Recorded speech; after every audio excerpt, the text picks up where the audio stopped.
There's so much to love about Italian food, including the fact that many of the key ingredients match the colours of the flag. Welcome to the vibrant, colourful world of Italian food safari.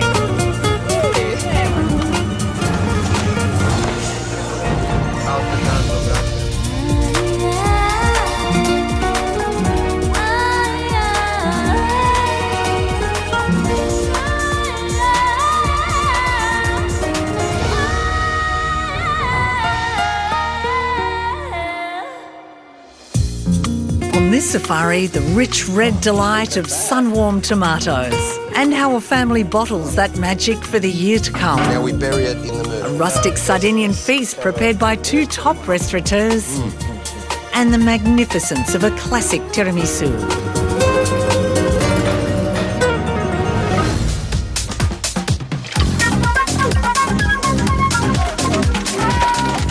I just can't imagine my cucina without tomatoes.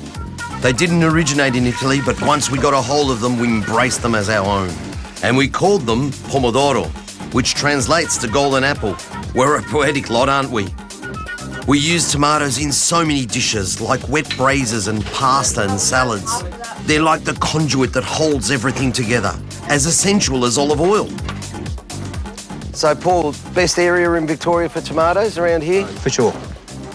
Paul Monaghetti is a second-generation tomato grower on the rich black soil plains around Echuca in Victoria.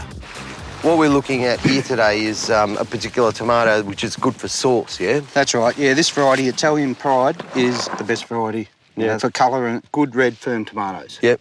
Naturally ripened, of course, and... Flavour? Good flavour? Beautiful flavour. Sweetness as well comes into play? Yeah, well, this is a high bricks variety. That's a measurement, isn't it? It's a measurement sugar content in the tomatoes. Yeah, so it's the sweetness in there that gives it that lovely flavour depth for the sauce, yeah? But not too much water to these tomatoes. No, too much, you know, they can turn into, like, soft and a lot more watery. Yeah. You know, the drier the plant... Works hard. Yeah, it works hard and gets more better sugar flavour. in the fruit.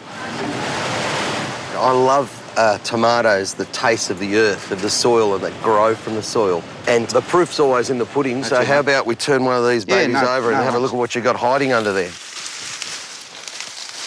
Oh, look at that. That's incredible. You'd think there wouldn't be anything on this plant just walking by. That looks quite ripe. Yeah. I am going to just tuck into that. That's the best part of bare growing tomatoes. Is it? You can just walk out and pick one off the vine, and that's what I love. Good stuff. But you know what I noticed when we first got out of the ute was the smell. It brings me back to the days growing up in the suburbs of Melbourne where Dad had half the backyard covered in concrete and the other half covered in tomato plants. That's it, mate. You can always smell a good tomato plant, you know. When they're healthy, they smell beautiful.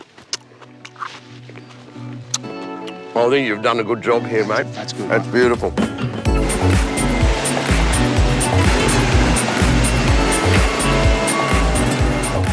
In late summer, Italian families across Australia seek out the best, ripest tomatoes to preserve for the year ahead. They buy in bulk and have a huge day of washing and cutting and pulping. It's known as Tomato Day. Just after 6 a.m, Chef Carmelo Cipri and his mother Maria inspect tomatoes their contact at Sydney markets has put aside for them. Ah, beautiful. Look at that. Carmelo, you come to buy the best tomatoes, so what are you looking for? I'm looking for colour, more important, colour straight through the tomato. Flavour's got to be very important, nice and sweet. And they've got to be picked when they're ready. You see it inside the tomato, it's all red straight through. A little bit of white in the beginning and that's it. They're lovely, and they're nice and thick. That's the one? Yeah. Yeah? They're very thick pulp. I mean, the season will probably last for 2 months, but there are certain parts of the season when they are best, when they peak, when the tomatoes are at the right time, at the right colour.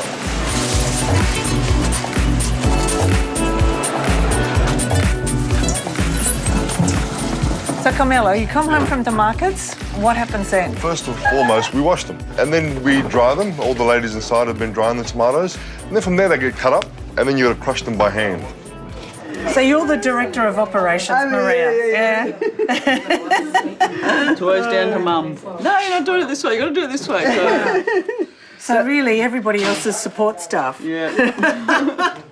How long have you been doing this for, Maria? Oh, I did this 45 years now. Yeah? Yeah. So your first year in Australia, you did sauce? Yeah. And since then we make every year. Every year. That's impressive. Yeah. And so you start early so you can work up to lunch. Oh, yeah. Yeah. Are you joking?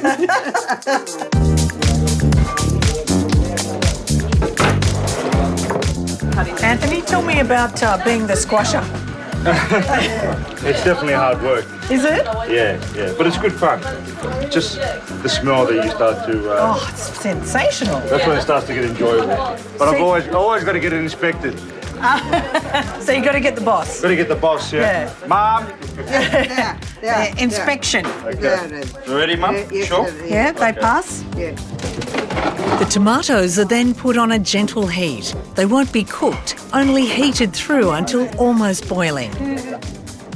Handfuls of rock salt are added, then the magic touch, fresh basil. The patriarch of the family, Severio, is the gardener and gathers the best sprigs just before it's needed. Maria is so dedicated to getting the right flavour, she washes the basil leaves in the liquid from the tomatoes rather than fresh water.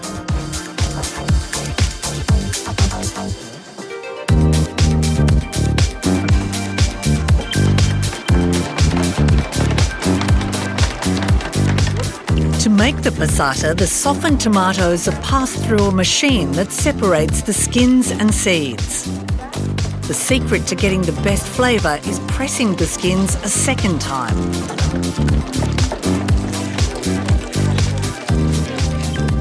The tomato puree is then decanted into sterilised bottles and capped.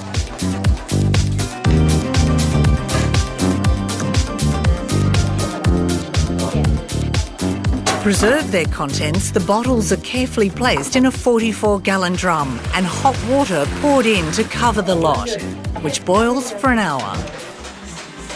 How long will these last? These 3, 4 years, 5 years if you want to. They never get that far. There's always a backup in case, you know, there's no food left in the common market, we're always ready to go.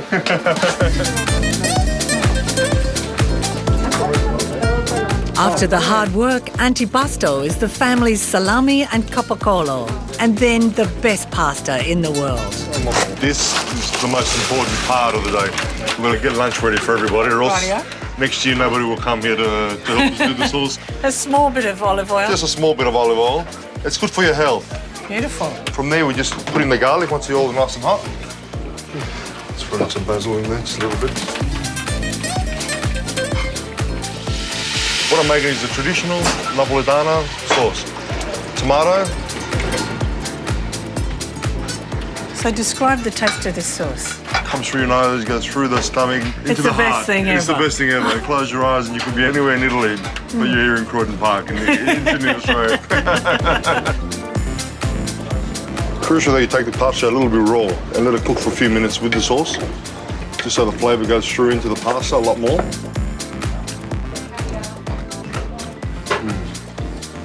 That's what it's all about. Lemon in vodka. More basil, the secret herb. Yeah.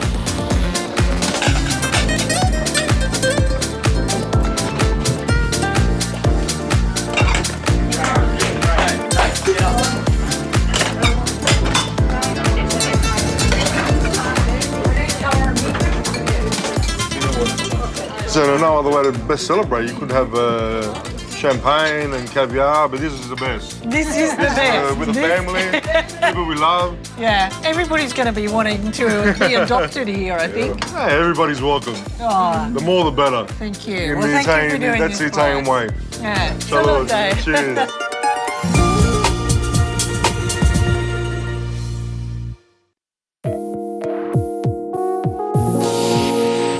That's just stunning. Look at that. Wow. One of Italy's adored vegetables is melanzane, the eggplant. Loved for its incredible versatility, eggplant is cooked 100 different ways, including the beautiful baked Parmigiana style, with homemade tomato sauce and sprinklings of Parmesan cheese. A recipe taught for over 30 years by one of Adelaide's culinary icons, Rosa Matto. That's superb. She's taught generations of South Australians how to cook the food her parents brought with them from Campania near Naples. Rosa starts many of her classes at Adelaide's bustling Central Market, teaching students how to choose the best vegetables in season, a skill that's second nature to most Italians.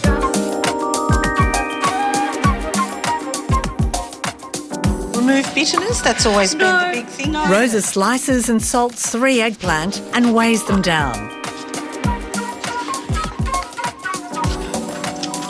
Okay. Then starts on a sauce.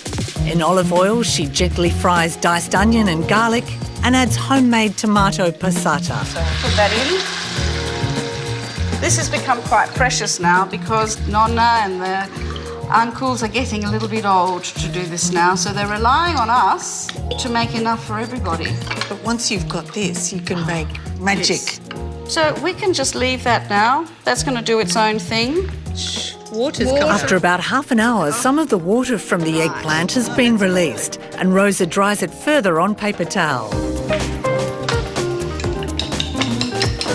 The eggplant is dipped in flour and beaten egg and fried in olive oil until golden.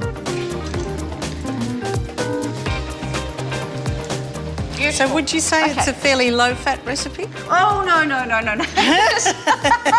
Low fat, no. Heavens, no.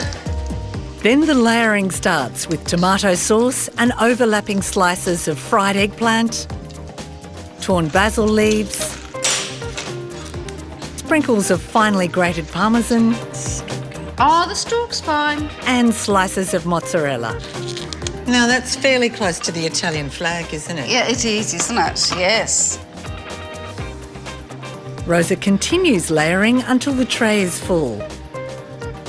You still want to see the eggplant You want to see underneath. the eggplant, yes you do. Then bakes it in a moderate oven and serves it with her husband's homemade sparkling Shiraz.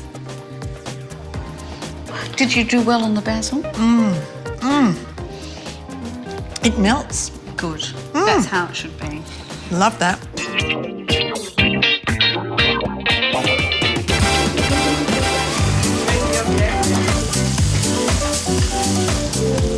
It's intriguing that there's no such thing as Italian cuisine. Each region has its own distinct cuisine, and the most remote of those regions is the island of Sardinia. 12 years ago, Melbourne's Italian restaurant scene welcomed a new chef, Pietro Porcu, who brought with him the flavours of his home in southern Sardinia, dishes that are robust, rustic and totally unique. Growing up in the south of Sardinia, Pietro was close to the land, so as well as his city restaurant, he's opened a weekend restaurant in the Yarra Valley, a place of pilgrimage for food lovers who flock for the Sardinian touch with lamb, goat, pork, pasta and wood-fired pizza.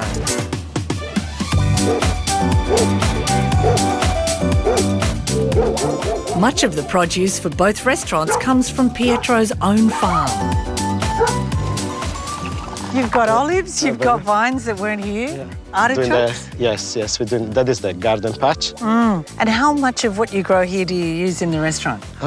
Lots, as much as possible. My dream would be to produce everything and cook what we produce. And then when you offer something, it's like That's the way it food feels more should be. special. Yeah. Isn't it lovely? Oh, look, I've got 2 friends now. Oh, hello. You know, when I came to Australia, I didn't eat eggs for like years. So I waited for many years to at this farm. One of the first animals I put in was a couple of chickens, so I could have an egg. So finally. Yes, yeah. So these are the best eggs, They are the only eggs for you. the only eggs. Yes.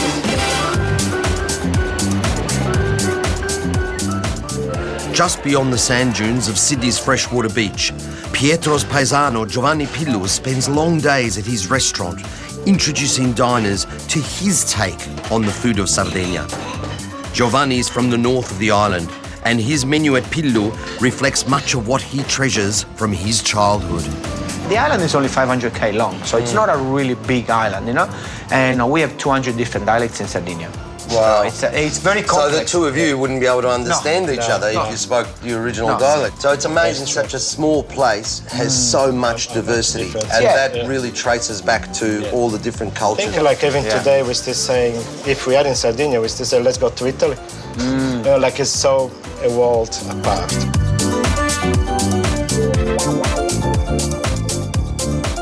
So tell us a bit more about your chicken. Now, this chicken is at least 2 years old.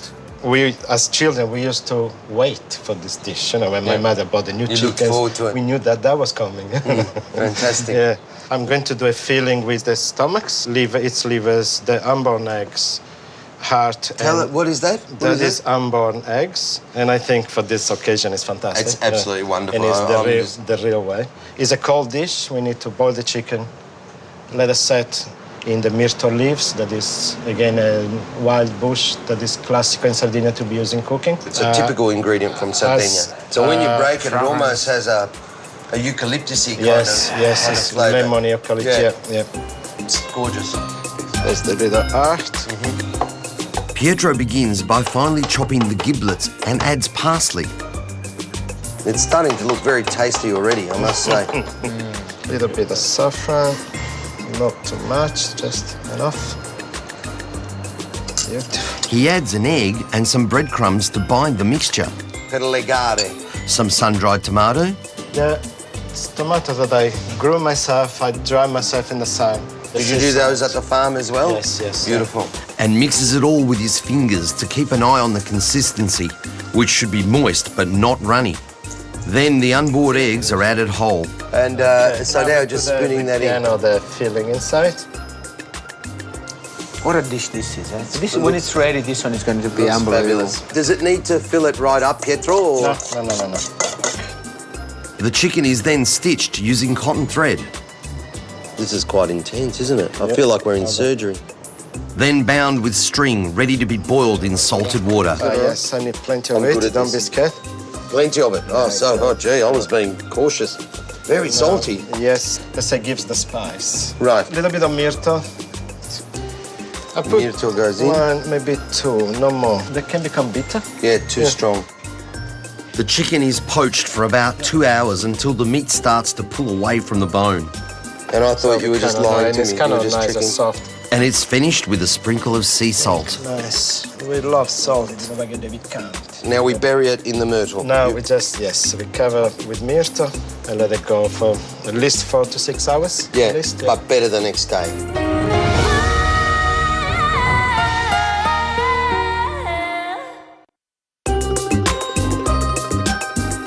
Pecora in capotto, which in a jacket. like a sheep in a jacket. So the jacket is given by the potato and the onion. So you got the meat and the potato and the onion goes on top. All right, so what's the first step? Okay, so what we do, I'm going to use probably a shoulder. Right. Hey, easy with that big chopper. Look at that. I can always remember eating this and smelling it, from hundreds of meters away. Does it remind you of those days? Does it bring back the childhood memories? Big time. This is food does, man. Of course, it's like music. Yeah, You sure. remember. I remember when I was young. Food is Smells and food and I remember that. It's a very rustic type of cucina, isn't it, in Sardinia? Very rustic, very old. Kind so of we like got Sicily influences, from the Arabs, the Greeks, the Catalans in the north, the Spanish, you name it. Okay, so this is basically what you need in terms of meat. And then cover it with water, and then you put it on the stove and let it cook and let it boil until it's nice and tender. And Guy, now what I'm going to do, I'm going to chop some tomatoes, just so the stock has got a little bit of colour and a little bit of flavour. And I put them in now. Later. And the vegetables later on. So simple. There's nothing to it. But at the end, the end result will be amazing. Tasty. It's very tasty.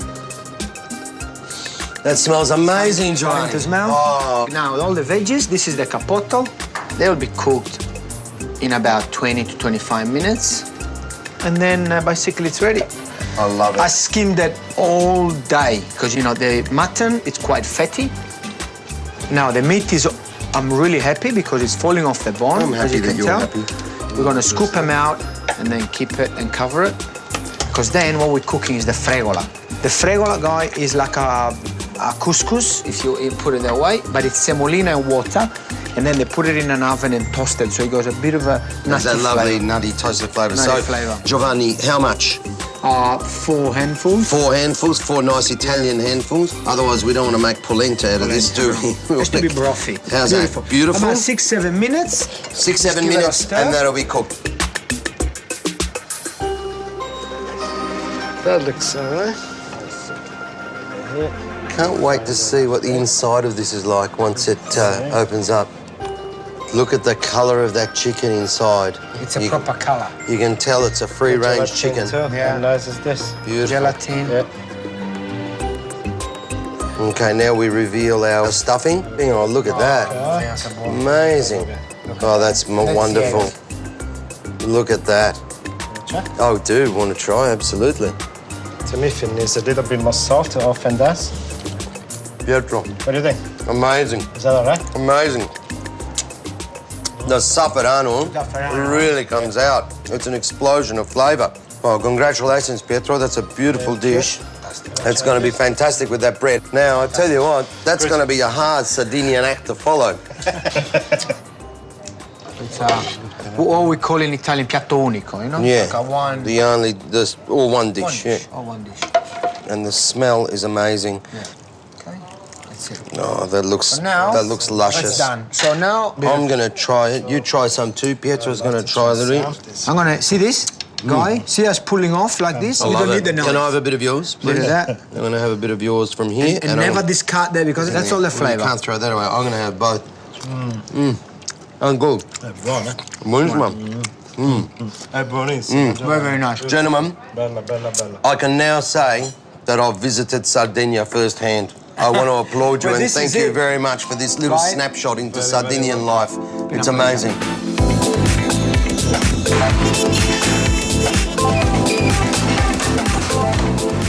One of the most adored desserts from the north of Italy is tiramisu.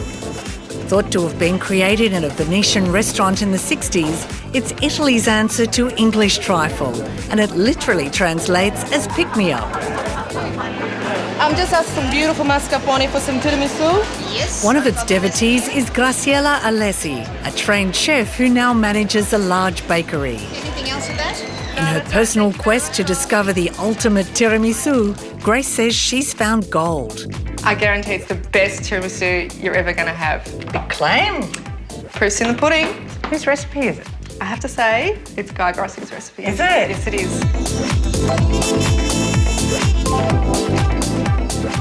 Grace separates 3 eggs and whips the yolks with caster sugar. We just need to get some air into it, get it nice and fluffy and white.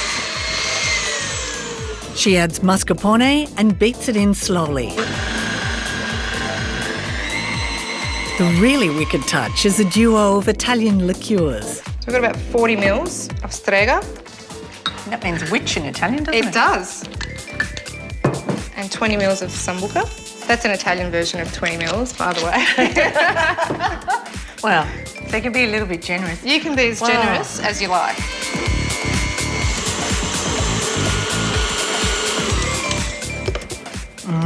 That doesn't make you want to just take some of the dip it in.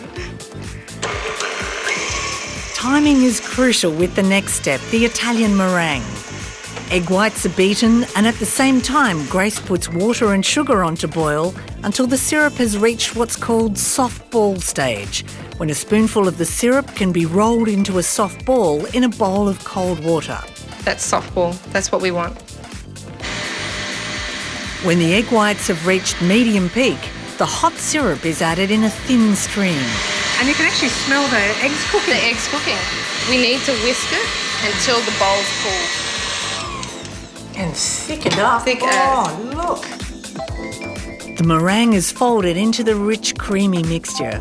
It's so silky. You always want to lick the bowl before you actually finish making it. The final stage uses good Italian espresso coffee, into which Savoiardi biscuits are dipped very quickly and pressed slightly. They're layered in a bowl with chopped chocolate and the creamy mix. A little bit reserved with the amount that you put in, so you've got enough room for biscuit. Give it a nice little push. Another little sprinkle of chocolate. Just like some of the other trifles, it's just a layering process now.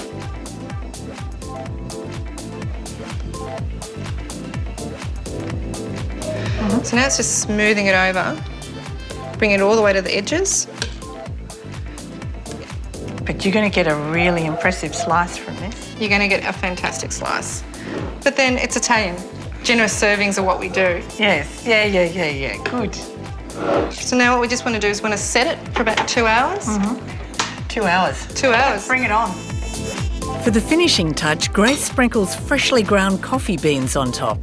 Oh, the coffee smells great. It's fantastic. Okay, world's best. World's best tiramisu. Here we go. How do you get the best out of your tiramisu, Grace? I think you need a little bit of everything. Yeah. A little bit of sponge, a little bit of cream, a little bit of coffee. Oh, wow. Is that not the best you've ever had? Grace, I have to say, it is. That is exceptional. Lovely. Breakfast, lunch and dinner. On our next Italian safari, wild mushrooms from the pine forest, a sensational veal recipe, and the secrets of artisan bread.